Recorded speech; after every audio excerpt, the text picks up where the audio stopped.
Dr. Narayana Group of Institutions and iCreate Degree College 100% placement మీ భవిష్యత్తుకి మాది భరోసా. Right. First మనము artificial intelligence మనకు ఇప్పుడు ప్రపంచంలో చాలా డిస్రప్షన్స్ వచ్చాయన్నమాట. సో పాతకాలంలో ఏమనుకున్నారంటే అందరూ అగ్రికల్చర్ కొడవళ్ళు అవన్నీ తీసుకొని అగ్రికల్చర్కి వెళ్ళి పూత కోసుకొని వచ్చేవాళ్ళు. తర్వాత ట్రాక్టర్స్ వచ్చాయి. ట్రాక్టర్స్ వచ్చిన తర్వాత ఏమనుకున్నా అంటే అందరికీ జాబులు పోతుంది, అందరూ రోడ్లపైకి వచ్చేస్తారు, సో ఆ ట్రాక్టర్ వల్ల ప్రాబ్లం వస్తుంది అనుకున్నారు. అట్లా చాలా డిస్రప్షన్ జరిగిందనమాట. మనం హ్యూమన్ బాడీని తీసుకున్నప్పుడు, ఒక హ్యూమన్ బీయింగ్ని తీసుకున్నప్పుడు ఒక హ్యూమన్ బీయింగ్కి వేరే జంతువులకి డిఫరెన్స్ ఏంటి అని మనం ఆలోచిస్తే హ్యూమన్ బీయింగ్కి మజిల్స్ ఉన్నాయి, అంటే స్ట్రెంగ్త్ కానీ. హ్యూమన్ బీయింగ్ని తీసుకున్నాం అనుకోండి, హ్యూమన్ బీయింగ్ కంటే ఎక్కువ స్ట్రెంగ్త్ ఉండే జంతువులు ఉన్నాయా ప్రపంచంలో? ఉన్నాయి. ఏనుగు ఉంది, పులి ఉంది. హ్యూమన్ బీయింగ్ కంటే ఫాస్ట్గా పోయే జంతువు ఏదన్నా ఉందా? చాలా ఉన్నాయి. చీటా ఉంది, ఫాస్ట్గా పోతాయి. ఓకే. హ్యూమన్ బీయింగ్ కంటే పవర్ ఉన్న జంతువులు ఉంటాయి. మనం పవర్ అంటే ఏమంటామంటే స్పీడ్, అదేవిధంగా స్ట్రెంగ్త్ కలిసి ఉన్న జంతువు చాలా ఉన్నాయి. సో పులికి స్పీడ్ ఎక్కువ, స్ట్రెంగ్త్ కూడా ఎక్కువ అనమాట. మంచి పవర్ ఉంది పులికి.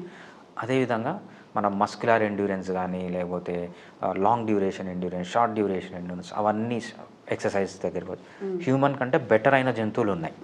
రైట్. డైజెస్టివ్ సిస్టమ్ తీసుకుందాం. హ్యూమన్ బీయింగ్ కంటే బెటర్ డైజెస్టివ్ సిస్టమ్ ఉన్న జంతువులు ఉన్నాయి. బెటర్ కార్డియాక్ సిస్టమ్ ఉందా? ఉంది. సో అన్ని బెటర్ మస్కులర్ సిస్టమ్ ఉందా? ఉంది. ఒకటి హ్యూమన్ బీయింగ్కి ఉంది, అది వేరే ఏ మనుషులకి లేదనమాట. ఫర్ ఎగ్జాంపుల్ బ్రెయిన్ తీసుకుందాం.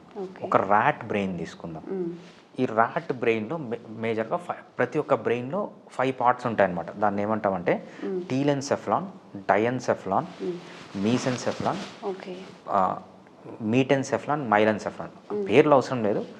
ప్రతి ఒక్క బ్రెయిన్ని ప్రపంచంలో ఏ జంతువు తీసుకున్నా దాని బ్రెయిన్ని ఈ 5 పార్ట్స్గా విడగొడతాం అనమాట. ఈ 5 పార్ట్స్లో లాస్ట్ చెప్పిన 4 పార్ట్స్ అన్ని జంతువులకి కామన్. ఒక ర్యాట్కి ఎంత ఉందో హ్యూమన్కి అంతే ఉంటుంది, మంకీకి అంతే ఉంటుంది, ఈ 5 పార్ట్స్. కానీ ఒక్కటే పార్ట్ అనమాట. దాన్ని ఏమంటామంటే టీలెన్సెఫ్లాన్ అంటాం. ఈ టీలెన్సెఫ్లాన్లో మళ్ళీ 2 పార్ట్స్ ఉంటాయి. ఒకటి సెరిబ్రమ్ అంటాం, అదర్ పార్ట్స్ అంటాం. ఈ టీలెన్సెఫ్లాన్లో మళ్ళీ అదర్ పార్ట్స్ అన్నాము, అది కూడా వేరే అనిమల్స్కి, హ్యూమన్ బీయింగ్కి కామన్. ఒకటే ఒక difference that makes human special అంటే ఏంటంటే మనం ఈ టీలెన్సెఫ్లాన్లో ఉన్న సెరిబ్రమ్ అంటాం అనమాట. ఈ సెరిబ్రమే మనకు హ్యూమన్ బీయింగ్కి వేరే జంతువుకి డిఫరెన్స్. ఈ సెరిబ్రమ్ పని ఏంటి అంటే థింకింగ్, ఇంటెలిజెన్స్. సో మనం ర్యాట్ తీసుకుంటే అన్నీ కామన్, ఒక్క ఈ సెరిబ్రమ్ తప్ప. ఒక మంకీ తీసుకుంటే హ్యూమన్ బీయింగ్కి ఎంత పవర్ ఉందో మంకీకి కూడా ఒక్క ఈ సెరిబ్రమ్ తప్ప. ఇంతవరకు మనం హ్యూమన్ బీయింగ్ చేసిన డిస్కవరీలో దేంట్లో ఈ సెరిబ్రమ్ని ఛాలెంజ్ చేసే, అంటే ఈ థింకింగ్ని, ఈ ఇంటెలిజెన్స్ని ఛాలెంజ్ చేసే టూల్ ఇంతవరకు రాలేదన్నమాట. ఫస్ట్ టైం వచ్చింది. దాన్నే మనం ఏఐ అంటున్నాం. చాలా ఎక్స్పర్ట్స్ ఏం చెప్తారంటే ముందు జరిగిన డిస్రప్షన్స్ వేరే, ఇప్పుడు జరగబోయే డిస్రప్షన్స్. హ్యూమన్ బీయింగ్కి ఏదైతే యునిక్గా ఉందో ఇంటెలిజెన్స్ లేకపోతే థింకింగ్ అనేది, ఆ థింకింగ్ని ఛాలెంజ్ చేసే మిషన్ వచ్చింది.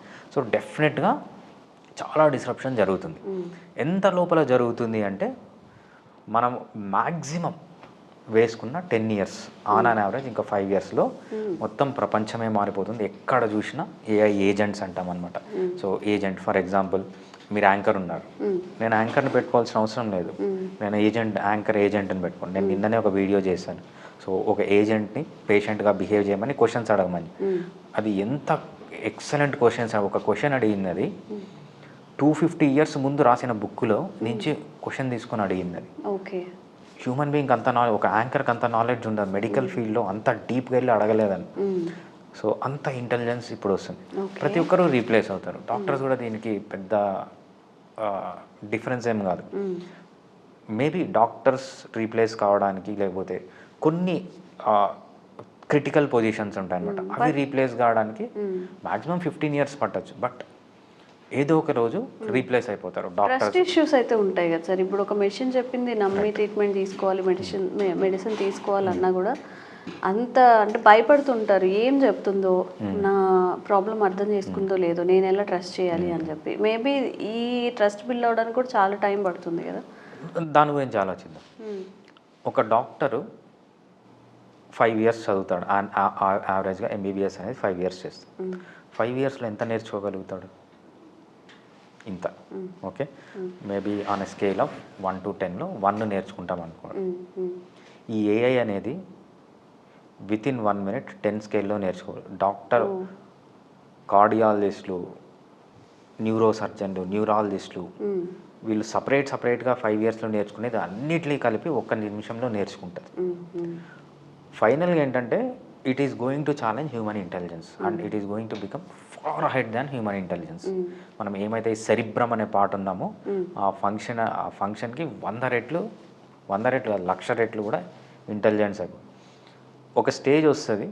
డాక్టర్ కంటే, హ్యూమన్ బీయింగ్ కంటే బెటర్ డయాగ్నోస్ చేస్తుంది, బెటర్ మెడిసిన్ ఇస్తుంది, బెటర్ పేషెంట్ని టేక్ కేర్ చేస్తుంది. భయపడాల్సిన అవసరం లేదు. ఎందుకంటే సో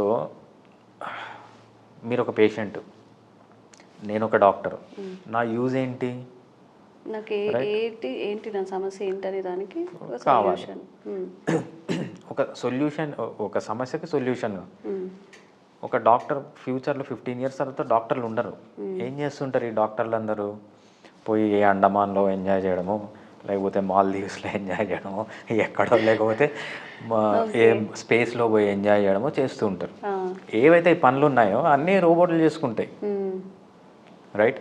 నర్సు ఎందుకు కష్టపడాలి? పొద్దున్న నుంచి రాత్రి వరకు ఒక నర్సు కూర్చొని ఓవర్ డ్యూటీలు చేసి వాళ్ళకి ఇంజక్షన్లు ఇచ్చుకుంటా, చిన్న పోక్ అయితే ఆమెకి అట్లా హెచ్ఐవి వచ్చిన నర్సులు కానీ డాక్టర్లు కానీ చాలామంది ఎందుకు ఇంత కష్టపడాలి? రోబో చేస్తుంది కదా, పోయి ఎంజాయ్ చేద్దాం. హ్యూమన్ బీయింగ్స్ భయపడాల్సిన అవసరం లేదు. వాళ్ళ పనులన్నీ లేకుండా పోతే వీళ్ళు చేసేది ఏంటంటే తిరగడం ఎంజాయ్ చేయడం. లాస్ట్కి ఇదే వస్తుంది. అయ్యో, మరి సర్వైవల్ ఎలాగా? ప్రతి ఒక్కరి దగ్గర డబ్బులు ఉంటాయి. ఎలా ఉంటాయి సార్? ఫర్ ఎగ్జాంపుల్ ఒక ఏరియాలో ఒక 100 మంది ఉన్నారు అనుకోండి. ఆ 100 మందికి బాగా డబ్బులు ఉంటే 100 మంది పోయి కొనుక్కుంటారు. అక్కడి నుంచి డబ్బులు రొటేట్ అవుతూనే ఉంటుంది. రైట్? డబ్బులన్నీ మనం ఎందుకు ఖర్చు పెడతాం? సో మనం హెల్త్ కోసం ఖర్చు పెడతాం. సో హెల్త్ ఫ్రీగా వస్తుంది నీకు. రైట్? రోబోని అక్కడ పెట్టేస్తారు. సో హెల్త్ ఫ్రీగా వస్తుంది నీకు. లేకపోతే కూరగాయలు కావాలి, రోబోనే తెచ్చిస్తుంది. నువ్వు కూరగాయల కోసం ఒక మనిషిని పెట్టుకోని అవసరం లేదు, ఏం అవసరం లేదు. అన్నీ అవే చేసుకుంటాయి. మనిషికి పనే ఉండదు. ఆ స్టేజ్ తప్పకుండా ఒక రోజు వస్తుంది. బాగా వర్క్ చేసి టైర్డ్ అయిపోయిన ఎప్పుడైనా అసలు రెస్ట్ అనేది ఉంటుంది అనే వాళ్ళకి హ్యాపీగా ఉంటుంది. అసలు పనే ఉండదు. కరోనా టైంలో చాలా మందికి అసలు జాబ్స్ లో లీవ్స్ లేని వాళ్ళు ఎలా అయితే హ్యాపీ ఫీల్ అయ్యారో, వెక్స్ అయిపోయి రెస్పాన్సిబిలిటీతో వాళ్ళకి బాగుంటుంది. But at the same time money కూడా మేబీ. సో మనం ఒక 10 వస్తువులు తీసుకుందాం. డబ్బులు ఎందుకు ఒక డాక్టర్ డబ్బులు ఎందుకు సంపాదిస్తాడు, లేకపోతే ఒక యాంకర్ డబ్బులు ఎందుకు సంపాదిస్తుందని ఒక లిస్ట్ తీసుకుందాం. ఎందుకు? స్కూల్ ఫీజులు కట్టాలి. స్కూల్ ఫీజులు కట్టనవసరం లేదు కదా, రోబోనే వచ్చి టీచ్ చేసేస్తుంది. రైట్? ఇంకొకటి పాల బిల్లు, చక్కెర బిల్లు, ఇవన్నీ కట్టాలి. అవన్నీ ఫ్రీగానే వచ్చేస్తాయి. రోబోలే బర్రెల్ని తయారు చేస్తాయి, వాటిని చూసుకుంటే దానికి ఖర్చు ఉండదు, ఫ్రీగా వస్తాయి. అంటే నాట్ ఓన్లీ ఒక సెక్టార్లో కాదు, అన్ని ఇండియా వైడ్గా మొత్తం కంట్రీ వైడ్గా కూడా మొత్తం అన్ని పనులను టేక్ కేర్ చేస్తాయి. రైట్? ప్రపంచం మొత్తం అయిపోయింది. అది ఫార్ ఫ్యూచర్లో మేబీ ఒక 25 years పట్టాలి. బట్ సో ఎవరైనా మీ డ్రీమ్ జాబ్స్ ఉంటే ఇప్పుడే నెరవేర్చుకోవాలన్నమాట. రేపు రోబో వచ్చాక మనల్ని ఎవరు చూడరు. జాబ్స్ ఉండవు.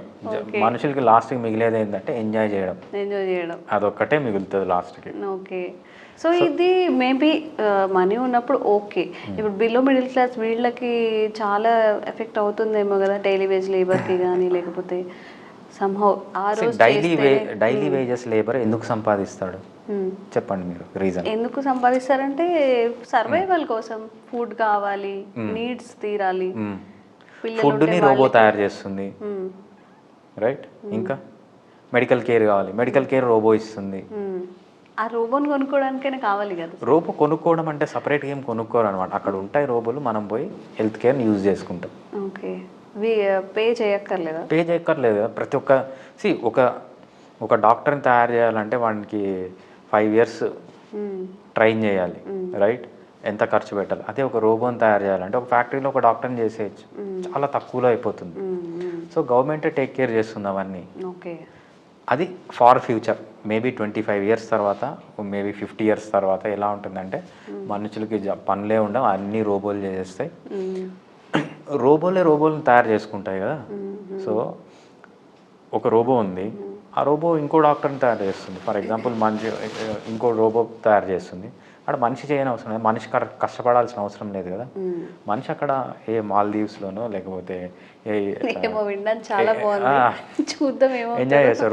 రోబోలు తయారు, ఇంకో డాక్టర్ని తయారు చేస్తుంది, ఇంకో తయారు చేస్తుంది, అవే చేసుకుంటాయి. మనుషులకి పని అంటూ ఉండదు అనమాట. మేబీ ఓ 50 ఇయర్స్, ఓ 25 ఇయర్స్ చాలా చేంజెస్ వస్తాయి. మనం ప్రిపేర్ కావాల్సింది, మన ఫ్యూచర్ జనరేషన్ ప్రిపేర్ కావాల్సింది ఏంటంటే పని లేకుండా లైఫ్ని ఎలా గడపాలి, ఎలా ఎంజాయ్ చేయాలి అనేదాన్ని గడపాలి అనేదాన్ని.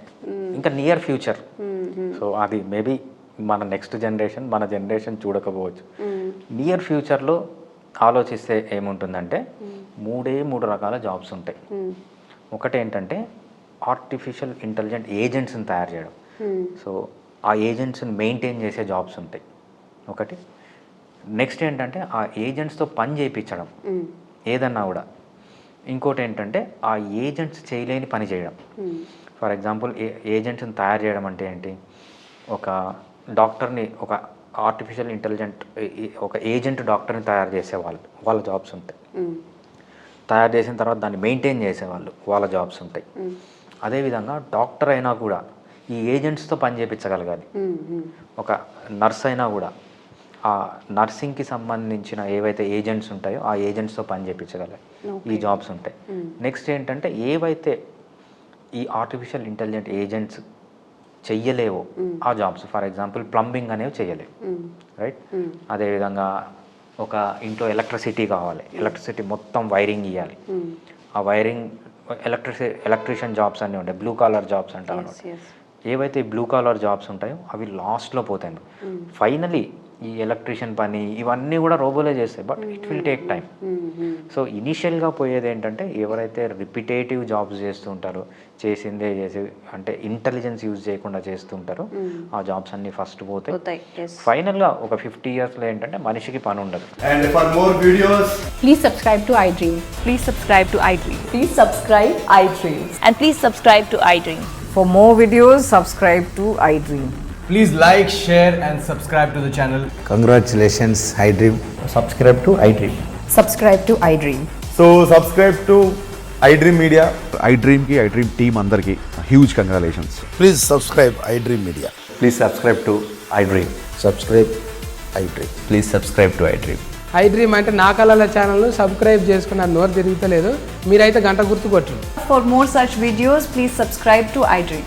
Subscribe to iDream. Please subscribe to iDream. Please subscribe iDream Media. Please do subscribe to iDream. Please subscribe to iDream Media. For best entertainment and information, please subscribe iDream. And don't forget to subscribe to iDream.